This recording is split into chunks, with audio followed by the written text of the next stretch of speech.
হাসু আপা ওরফে শেখ হাসিনা ওরফে স্বৈরাচার খুনি হাসিনা তিনি ইউটিউবে একটা ভিডিও কল নিজেই ফাঁস করেছেন। ইতিমধ্যে আপনারা অনেকেই শুনেছেন, দেখেছেন।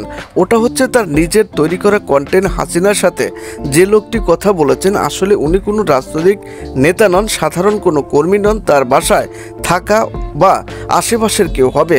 উনি বারবার আপা বলছেন দেখে মনে হচ্ছে অত্যন্ত সাধারণ মানুষ। কিছু টাকা দিয়ে হয়তো বাংলাদেশের কেউ তাকে কথা বলার জন্য কিনেছেন। সুতরাং কলটা সম্পূর্ণ শেখ হাসিনা ও তার লোকদের দিয়ে সাজানো নাটক।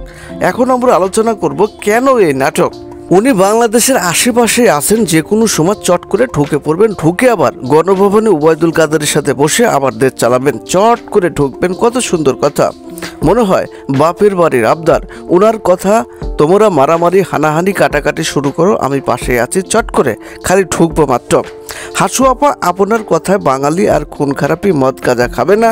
শেখ হাসিনা কোনো দিনই দেশে আসবে না। উনি বেঁচে থাকাকালীন আমার মনে হয় না আওয়ামী লীগ ক্ষমতায় আসবে। চট করে দেশে ঢোকার মানেই হয় না দেশের মানুষ এবং আওয়ামী দলকে পচিয়ে কবর দিয়ে আওয়ামী নেতাদের কুপথে নিয়ে দেশ ত্যাগ করে কোন শরমে এ ধরনের কল ফাঁস করে দেশের মানুষকে শোনায়, ভাবতে অবাক লাগে।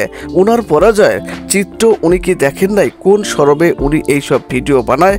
উনার আসলে শরম লজ্জা একেবারে নাই।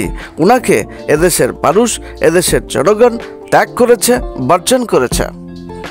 শেখ হাসিনা এদেশের মানুষের শত্রু হতে পারে, তার দোসররা এদেশের শত্রু, কিন্তু আওয়ামী দল এদেশের শত্রু হতে পারে না।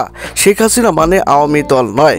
শেখ পরিবার মোদির এজেন্ট হতে পারে, ভারতের দালাল হতে পারে, আওয়ামী দল নয়। দেখা যাক পরবর্তী আওয়ামী দল কেমন হয়। সবাই ভালো থাকবেন। আল্লাহ হাফেজ।